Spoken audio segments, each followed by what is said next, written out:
Yo, what's going on, everybody? It's your boy Big Harry here, and we are on the Uncle Harry podcast today. So, this segment is called Holla at Harry, where I get to just, sit back and chat with my friends. And I have on people that I want to just talk to and chat with and get to know a little bit more about. I have a guest today. His name is Romell. He should be joining the pod soon. Um, Go to my YouTube page, Joshua Hurt. Like the page, subscribe, all that good shit. We're gonna just wait on the guest. He should be here soon, and I really hope you guys enjoy the show. I really, really like doing this shit. I want to have more people on here, and I just want to have good conversation. People don't have enough fucking conversation. Everybody's always arguing, and fighting and shit, and we don't need that. When you got your boy here, it's gonna be good conversation. I'm going live on Facebook right now. I think I'm live on YouTube. I'm live on my Twitch. The YouTube page is my name, just Joshua Hurt, plain and simple. The Twitch page is Uncle Harry. The Spotify page is the Uncle Harry Podcast. I hope my guests don't mind me smoking, because this is a 420 pod, and we definitely friendly on here. Anyway,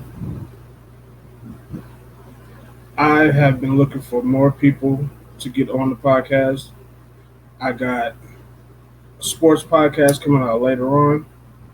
We're gonna be talking about 2K, sports, basketball, playoffs, all that good shit. What else we got popping off? Tomorrow, I got some baby mamas on here. That's gonna get on here and tell me about how much they hate they nigga.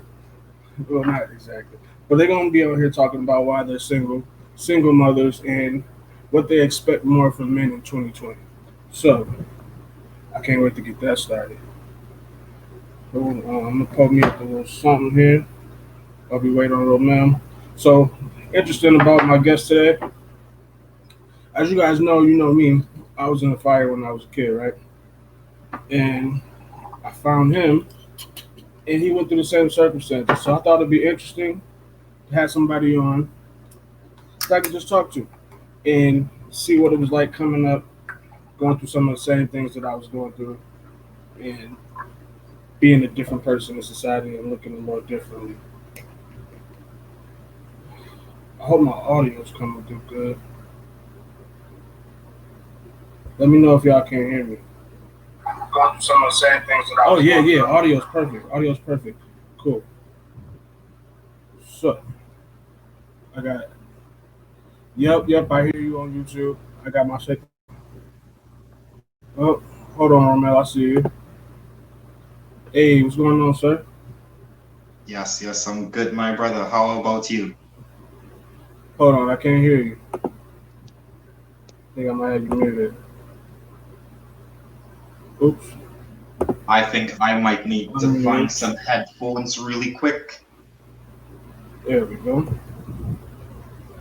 Can you hear me? I could hear you just fine. Can you hear me? For some reason. Maybe you should give me just 1 minute. Let me just go grab some headphones really quickly, okay? Sorry about this. I'll be right back.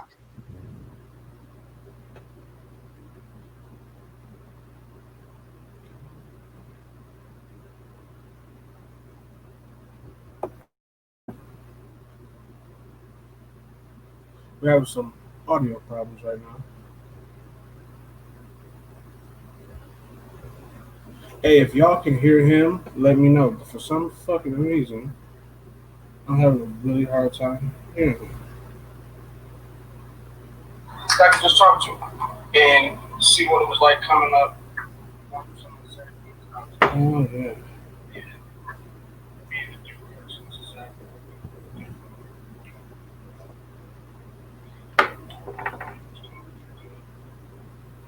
What's up, Jay? How you doing? Hey, Jay, can you hear me? Is my audio coming through clear?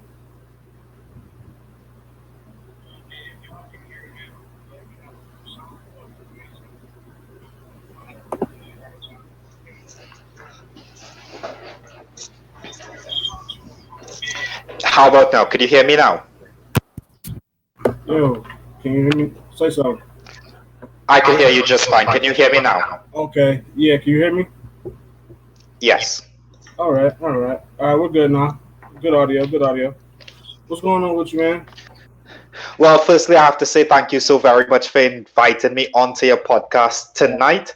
Uh, Big Hurt, I was just before I came on, you were just telling a little bit about your story Mhm. and about how you got burnt as a small child and everything. And I'd love for us to get into that story first of all, because I want to get a little bit of background about you. I mean, you found me on social media and we don't really know each other, and to be honest, this is the first interview I'm ever doing with someone who I don't really know. So let's get a little bit about you, and we're going to get a little bit about me. And like you said, people don't really have enough conversation, so let's get some conversation going tonight, my brother. All right, so for one, um, I was in the fire when I was 5 in Detroit.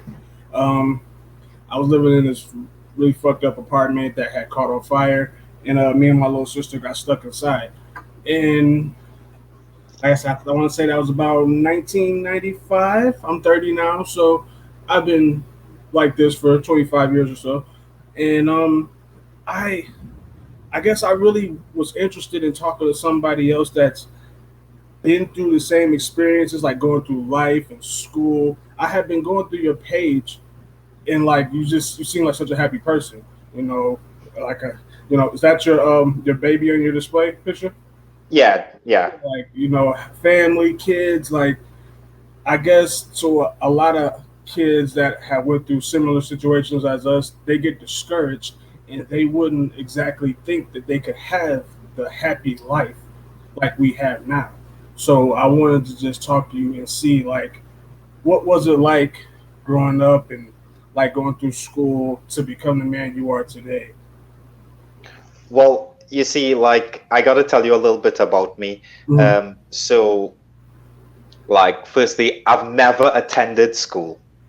Really? I've been living on my own since I was 11 years old. I've been living on the streets of the Caribbean since the age of 11. What happened was my mom's house got burnt down, my family got separated. I myself ended up living on the streets, sleeping on the sidewalks, eating from the trash cans, begging to survive. And what happened was one day I was sleeping on a park bench, and some unknown person, they came up to me and they poured a bottle of acid on my face as I slept there. So that's how I got my burn at the age of 15 years old. So I wasn't in school, but however, I can identify with as a young person suffering from such tremendous burn, such a horrific experience. It's very similar to yourself, even though it's different circumstances. And the taunts that I would receive from people, the scorn, the name calling, the scare, the fear that people will have in their hearts and their minds when they saw me. They would cross the road when they would see me. They wouldn't even walk on the same part of the sidewalk as I would. So I could completely identify with that pain. But I didn't go the normal trend as to going to school. So I wasn't really in the middle of it like you were. So Right. I can't even imagine what that might have been like for you to be forced into the situation where every single day you're in an enclosed room with your peers who don't really understand, who mightn't even have the adult mentality to comprehend what you're going through as an individual dealing with these burns. I know because I've been going through it now for 16 years now. I'm 31 years old now, and I've been going through it for a long while. So I could hardly comprehend what you might have gone through, my brother. You have to be very strong. Um. Wow. I'm baffled. So you said you were 15 when that happened, and somebody poured something on you while you were sleeping. Yeah, yeah, yeah. So first, just right there, like, did you ever like try to catch the person, like report them to the police or anything? Did they get away? You know what? I'm originally from Trinidad in the Caribbean, and I'll tell you exactly what happened at that time. I went to the police station, and the police said to me, they said, listen, look at your face. You need to go away from here. You're disturbing our food. I went to the local police station, and they chased me away because of the look because of the severity of the burn on my face. That was the level of discrimination I faced in Trinidad. I was also living on the streets at the time, like I said, sleeping in the parks, eating from the trash can. No one took me seriously. No one took my case seriously. Obviously, there were some people that took pity on me and wanted to help me, but the authorities, they did nothing, and there was no systems in place at that time, you know? That's crazy. So the person that did it just got off scot free, no They, harm. Foul. Yeah, you know what? Like, I've met so many people in my life that has said to me, Romell, if I found this person, I would do this and I would do that to them if I only knew who it was. Yeah. And as the years went by, Joshua, as the years went by, I started to say to myself that if I found that person, especially today, if I found that person right now who did this to me, I would run up to them, Joshua, and I would hug them and I would kiss them and I would thank them.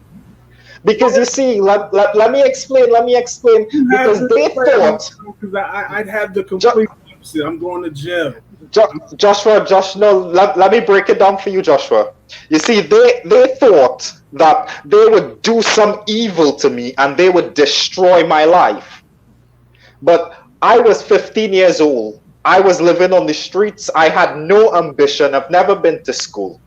But when that happened to me, you see, I thought I was like a pretty boy. I was living, while living on the streets in Trinidad, I decided if you're going to eat from the trash cans, you might as well go live in the wealthiest neighborhoods and eat in the trash cans in the wealthiest neighborhoods. So I started to mingle in the wealthy neighborhoods, always made sure I dressed properly and took care of myself, my hygiene and everything. And the wealthy kids started to pay attention to me. We started to hang out. I thought that I would probably get one of those girls to be my girlfriend, and their rich family would rescue me off of the streets. So when the acid was thrown on my face, it was as if the one chance, the one opportunity I saw for my rescue was taken away from me. And it was at that point that I decided I needed to rescue myself. I needed to pull myself out from the situation that I was in. So when they tried to break me, I used it as a stepping stool and I used it as a tool to make myself into the person who I am today. So what I did was I sat down and I wrote a book about my life story. And I wrote a book and I took all of the pain and all of the hardship, all of the suffering that I went through in my life, and I wrote it in a book. I got the idea while I was visiting some plastic surgeons in New York. I saw everyone in Times Square selling something. So I decided I was going to write this book and I was going to sell it. And I started to sell my story and I started to speak about my story and I started to use the pain to transform my life. And now the people who know me from when I used to live on the streets and I used to look up to them, now they look at me and they say, oh gosh, Romell, I wish I was you. You have the most amazing life. You are one of the most incredible people I This have ever met. story is amazing. Because I wasn't Joshua, expecting you to say that. Like, I'm so fucking thrown off right now. Like, I had questions that I fuck them questions because I like I'm so thrown off. Like, let me say, I guess my experience in high school doesn't even compare. To be honest, most kids they go through the teasing and bullying and shit like that. I got a little bit of that, but I've always been a bigger dude, so I could always take care of myself. I think my yeah, challenge in school was probably with women. I couldn't pay a bitch to like me at all. But like I want to say probably when I was 2021, I finally broke out of that shell and started getting some. But through yeah. high school and middle school and all that, like I said, I couldn't pay nobody to like me. But to hear your experience, I feel like my shit is minuscule now. Like it's literally it doesn't even compare. So now you're 30. You said you're 31 now. 31. Are you married? I am. You would say so. Everyone would think so. I'm engaged. I'm engaged. There's a ring on her finger. We have a baby together, but we are not yet married. COVID-19 it sort of put some dampen in our plans and everything like that. But yeah, we married. We married. She's my wife. Same thing. So, how did you meet your wife, and how was that experience with trying to court her, basically? Because I know for me, I was shy. I didn't really want to talk to nobody. I didn't want them looking at my scars and shit like that. Like, was there a sense of shyness, or where you just had enough confidence to just go in? All right, so I met my wife after I had built up a lot of confidence in myself. I had to first work on myself. But however, like there was a long period of working on myself. So there Right. was a lot of that shyness, there was a lot of that rejection, there was a lot of that girls thinking like, how dare he even think about looking to like me, you know? So I know a lot about what you're speaking about, and what I would say, what I would say is that you have to find the value in yourself. As long as you're able to find the value in yourself, then I promise you, then someone will come along who will see that value in you and they would love you unconditionally for that value. I mean, I remember, oh my gosh, she might kill me for talking this, but it's not on my channel, so it's not on my channel. I can do what I want tonight. Joshua, I remember the first time I met my wife, the very first moment we met. She walked up to me and she introduced herself and she asked me what was my plans for the future, if I wanted to have kids and how many. She asked you, So, you know, you didn't run away. the very first question, the very first question as she introduced herself, like, because you see, the thing is that she saw something in me. You know, the way how she described it is that throughout her entire life, she was given a lot of love and she didn't know what to do with it. And the moment that she saw me, she knew that she was given that love to give to me, you know. So I was fortunate, but I had to search the world. I had to go through a lot of broken relationships. I had to go through a lot of heartbreaks. I had to go through a lot of every time you have an argument with a girl who you might be dating, one of the first thing they bring up is the burn on your body and so forth. And I went through so much of that, you know. I don't want to name any numbers, but I went through my fair share of that. I have too. I know exactly what you mean. It's almost like it's hard to even trust somebody you're with because they always have this little tool in their back pocket to pull out on you at any time to try to make you feel bad in some way. I think I got over that feeling bad stage, like I said, in my 20s because for some reason I started getting conceited out of nowhere and it Yeah. just stuck. But I feel like my level of conceitedness is also a mask for actually the pain that I went through a lot when I was younger. And I'm sure you can understand that. And it's like Yeah. now I'm battling with, is this actually who I am or am I still masking some stuff? And I don't know how to let go of it.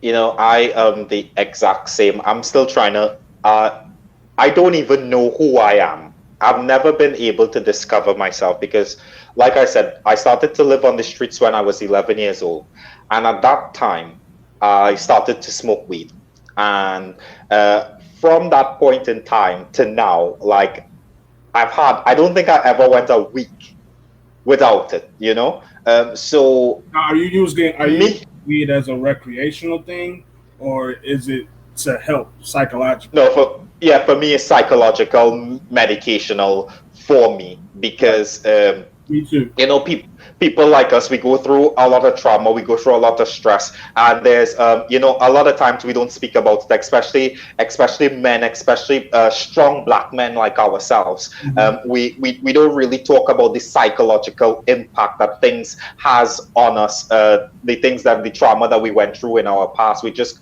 carry on, you know, with a brave, strong face. But we face a lot and we go through a lot, and every single day, every night, if it's the someone, sometimes Joshua, I might be walking down the street and it have two people walking on the other side of the road, and they suddenly start to laugh amongst themselves about whatever they're laughing at.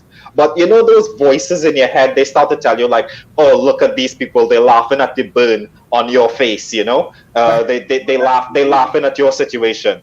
have you ever like I had those same problems, right? But sometimes I get extra critical and I go deeper and I think, hold on, Josh, are you overthinking it? Are you thinking about something they're not even thinking about? Like maybe you got something on your shirt. Maybe they're not even thinking about you, and they just happen to have been laughing at the same time as you're passing by. Exactly. That type of shit will drive you insane, It literally. almost did. It almost did. It almost did. Joshua, I'm telling you, is I attempted suicide 3 times because it almost drove me insane. And if destiny didn't have a plan and a purpose for me being here, then I definitely would not have been here. The times that I survived suicide, you could only say that it was God Himself that intervened and preserved my life. There's no other explanation for it. If we have some time, I could go through a little bit more about my story with you, but that. All right, so let's discuss the first time. So I got this burn on my face 2004. In 2006, I was standing on my street and I was convinced that my life could never get better. My face, it was at its worst. Um, I saw no hope. Everyone was scorning me. It was just painful. Taxis didn't used to pick me up. Bus drivers did not allow me to get on the bus. Restaurant owners, they didn't allow me into the restaurants. They started putting up signs that says management reserved the right to refuse admission. Everyone ordered a sign just for me, just to keep me out of their establishment, you know. So I was standing on the sidewalk one day and I saw a gas carrier truck, one of those 16-wheeler trucks coming in my direction. And that truck was speeding, and I could see in my mind, I could see my end, and I could see that truck just hitting me. And I could see all of my problems over, you know? So when that truck was like 10 feet away from me, I just ran out in front of the road. And the tires started to screech. And I closed my eyes, and my hands were stretched out like this. And Joshua, I kid you not, I started to smell engine oil.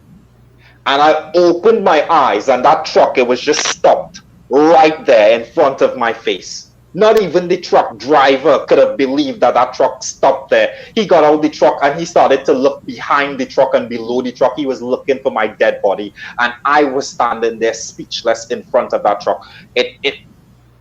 Joshua, I'm not a religious person, but I have to say that there was some higher power. There was some God that intervened in my situation that day. 2 years later, I tried to hang myself in a dark alley. And as I'm hanging and the life is escaping from my lungs, a homeless crack addict comes out from the darkness and the shadows in the alley and start to push my legs up and start to tell me, you can't die now, you know. And this guy, he saved my life, you know. A third time, I was digging in the trash can looking for some food, and I found some prescription pills. And I took these prescription pills and I passed out and I woke up in ICU. And when I woke up in ICU, I knew that I was not to try to end my life anymore. I knew that there was some plan and some purpose. And from there, I started to put pen to paper and sat down and develop a plan for my life as to how I was going to rescue myself from the situation that I was in. From that day, I have never looked back. I have continued on that course, and I am exactly where I wanted to be. You know, when I look back, that was 2009. When I look back to my 10-year plan, 2019, in 2019, I should have spent at least about 5 years in America and 5 years in Europe. Now I've been living in the UK for the past 3 years. I spent 4.5 years in the United States. From a boy sleeping on the road with no family who can't get a visa, I traveled well, not all of America, 20 states, 105 cities. I traveled through Los Angeles, through Miami, through Ohio, through New York. I traveled through North Carolina, Chicago, 20 20 states, 105 cities, Joshua. I came up with a plan that I was going to rescue my life. And you see, I'm sharing all of this because I want to inspire and I want to encourage you and all of your listeners that no matter what situation they might be facing, no matter how down they might think they could be, like they have whatever they need within them, within each and every person. You have whatever you need to succeed. All you have to do is believe in yourself, sit down with a plan, and work on your plan and stay focused, and you will reach where you're trying to go. The hard work, it will pay off. So, do you think now that you're older and you understand everything that you went through, do you think back then it was more of like a psychological thing, like some people would say trying to commit Oh suicide? yeah, definitely. Yeah. Definitely, definitely. I think my mind was my biggest enemy. I think that 90% of the people, they were not talking about me. Obviously, there was the obvious ones, but the not so obvious ones. 90% of them, they were not talking about me. But you see, you have this thing, this thing in your mind that tries to make you think that you're not good enough. That try to make you think that you're not handsome enough. That try to make you think that you're not smart enough, that try to make you think that everybody else is against you. But you have to stand up and say that, listen, no matter what, I'm good enough for me. I'm smart enough for me. I'm handsome enough for me. And I want me. I don't care what anybody else think. And the more you shut that voice down, is the more your voice is going to grow and your confidence is going to grow and your success is going to grow. Okay, so now that you're older and you clearly understand yourself a little bit more, and you have this child now, and you brought this child into life, do you ever wonder about that conversation you're going to have with them when they get older and they ask questions? Um, honestly, I did think about it a couple of times. Like, I wonder how that conversation will go if one day he would ask me. But um, I'll tell you something. While I was living on the streets, when I got the burn, I was living in this community where all of the kids and all of the families, everybody loved me because I was always well mannered, respectful. I will always help anyone. I will help the old ladies carry their market bags. I will help the blind guy cross the street every day, and Mm. so forth. So there were kids who were around me at the point where the burn it was really bad, and to them it didn't matter. To them, I was the same Romell, and they loved being around me. They loved spending as much time as possible with me, and they never once asked me about my face. So I'm hoping for that kind of reaction with my son.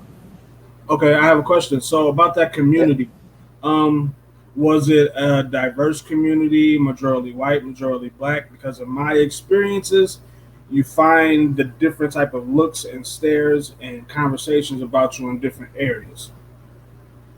That is 100% true.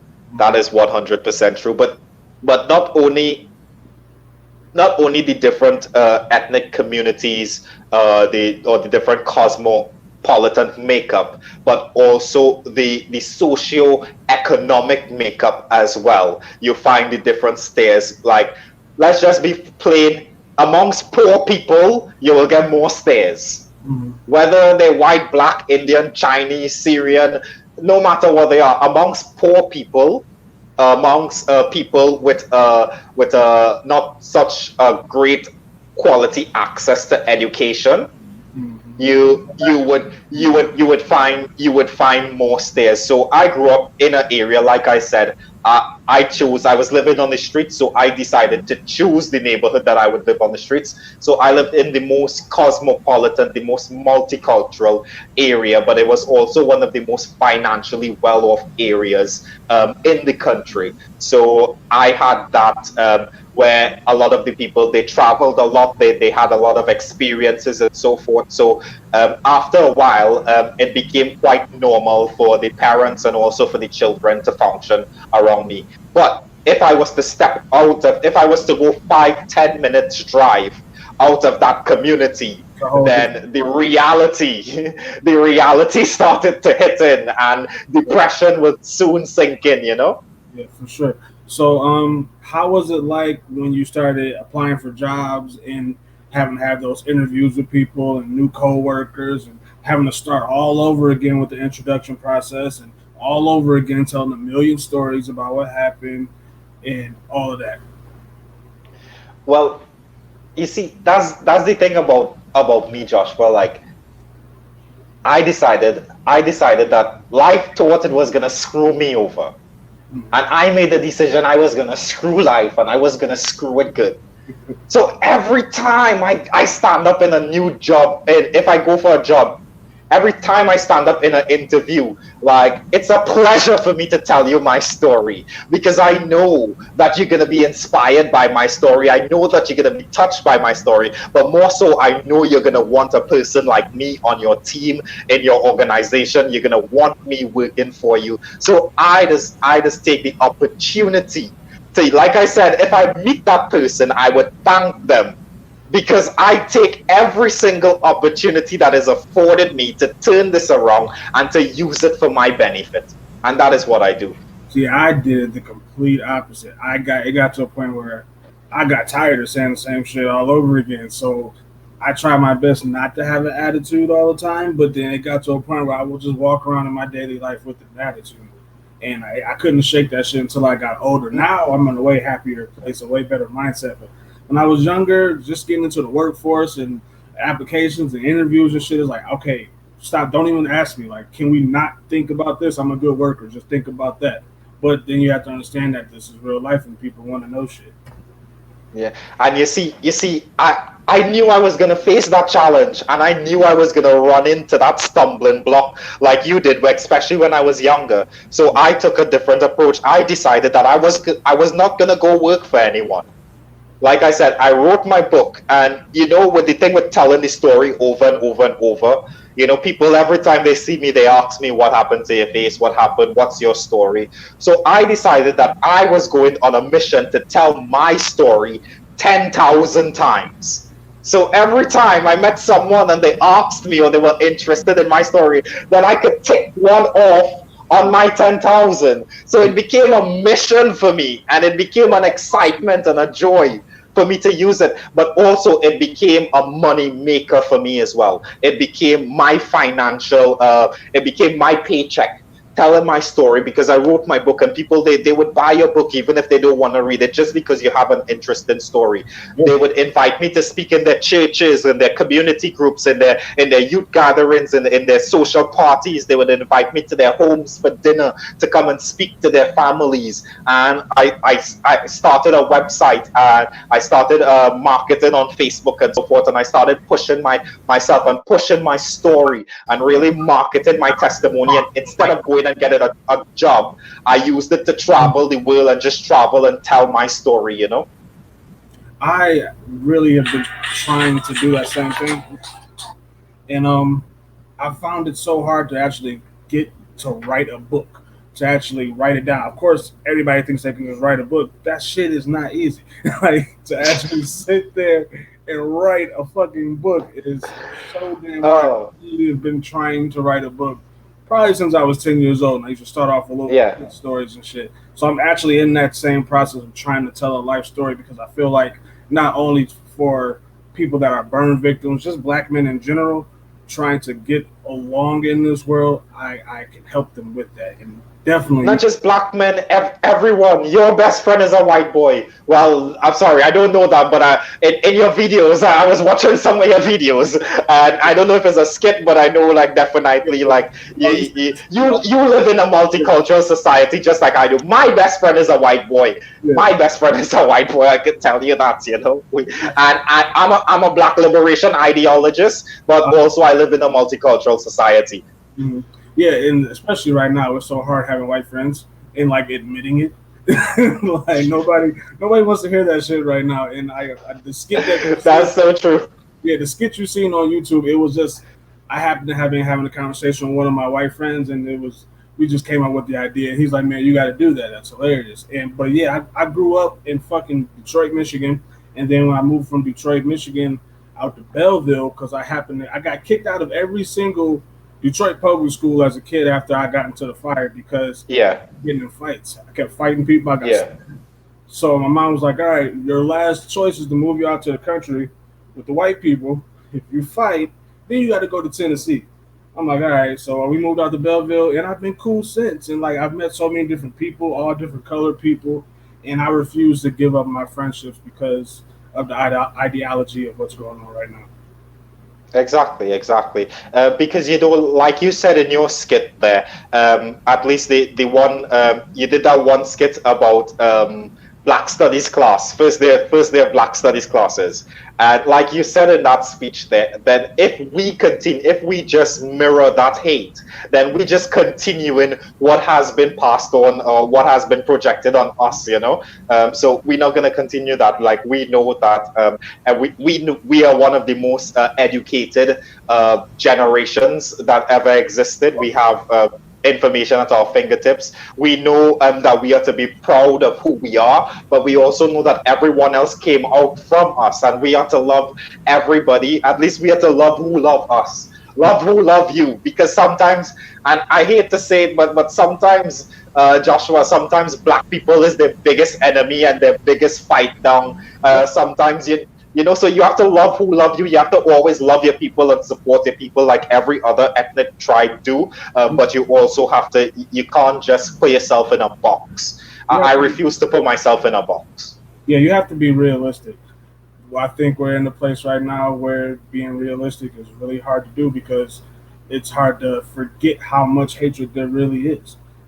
And we're in an era right now where everything is being filmed, and I tried to explain that to my white friend that because he was actually asking me about white privilege and stuff, and I'm not going to get too super deep into it, but we were just having a conversation, and he was asking me exactly what white privilege was, and I had to just explain it to him the simplest way possible that the privilege to not have to worry, the privilege to not have to guess, because he's like, Josh, you grew up with me. I worked hard. I've struggled for everything too. That's cool. That's an American thing. That has nothing to do with your privilege. Your privilege is the fact that you don't have to second guess yourself at all about certain things in certain places. You don't have to walk into a McDonald's by yourself and get stared at because people think you might rob this place when you really just want a fucking chicken. It's so simple. So I just had to explain that to him. But your story, back to what we were talking about, I didn't even know it was going to be as inspirational as it was. I did not even expect to have this kind of conversation, and I definitely want to talk to you again about this. I want to actually get. You think we could do a part two? Definitely, bro. You can. Definitely. As long as I'm free, you know, just hit me up. I'm sorry it took us so long to even get this one together, but it's a pleasure, especially knowing that this is the pilot series of you first time you're streaming live here. It's a pleasure to be here. I'm doing a sports talk in like 15 minutes. That's why I'm trying to wrap this one up. But Right. definitely Yes. going to do another one with you and definitely talk some more. So we're gonna have to set that up sometime, and we're gonna get this part two cracking. All right, man. I appreciate you. Yes, bro.